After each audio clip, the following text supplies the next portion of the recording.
Hello বন্ধুরা, আমি আরেকটা রেসিপি নিয়ে আসলাম। এগুলোকে দেখো, পটল, বড় বড় পটলগুলো এনেছে। তো আজকে আমি একটু দই পটল রান্না করব।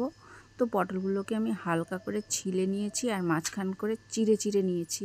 তো এটাকে নুন হলুদ দিয়ে আমি কিছুক্ষণের জন্য মেখে রেখে দেব। তো এটার মধ্যে এখন লাগবে হচ্ছে জিরা আর লঙ্কা পেস্ট করব এখন, আর কিছুটা কাজু আর 4-5টা কাঁচা লঙ্কা ভিজিয়ে রেখে দেব। টক দইয়ের সাথে মিশিয়ে আমি এটাকে পেস্ট বানাবো। তো তেলগুলো মধ্যে এখন পটলগুলো ভেজে লাল লাল করে তুলে নেব। তুলে নেওয়ার একটু ঢেকেও দেব যাতে একটু মজে তাড়াতাড়ি, কারণ পটলগুলো ভিতরে কেমন যেন শক্ত শক্ত হয়ে থাকে। তো দেখো, আমার লাল লাল করে ভাজছি। আর এদিকে বেটে নিয়েছি কাজু, কাঁচা লঙ্কা। তো পটলগুলো আমার হয়ে গেছে। ওই তেলেই আমি গোটা গরম মশলা ফোড়ন দিয়ে দেব। আর এখানে মিক্সিতে আমি রেখেছি লঙ্কার গুঁড়ো আর জিরা। তো এটাকেও আমি পেস্ট করে নিয়েছি।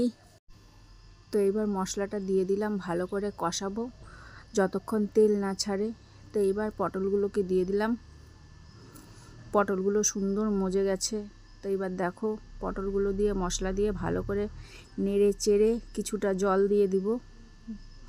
আর তারপর দিয়ে দিলাম ওই কাজু আর টক দইয়ের পেস্টিংটা। তো দিয়ে এবার ঢেকে দেব কিছুক্ষণের জন্য।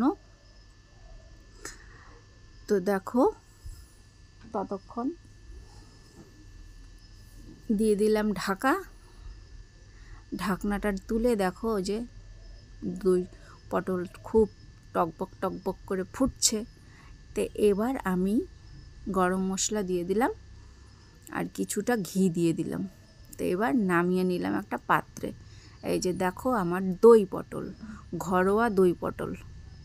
খেতে কেমন হয়েছে জানি না, ভালো লাগলে লাইক কমেন্ট থাকবে। টাটা।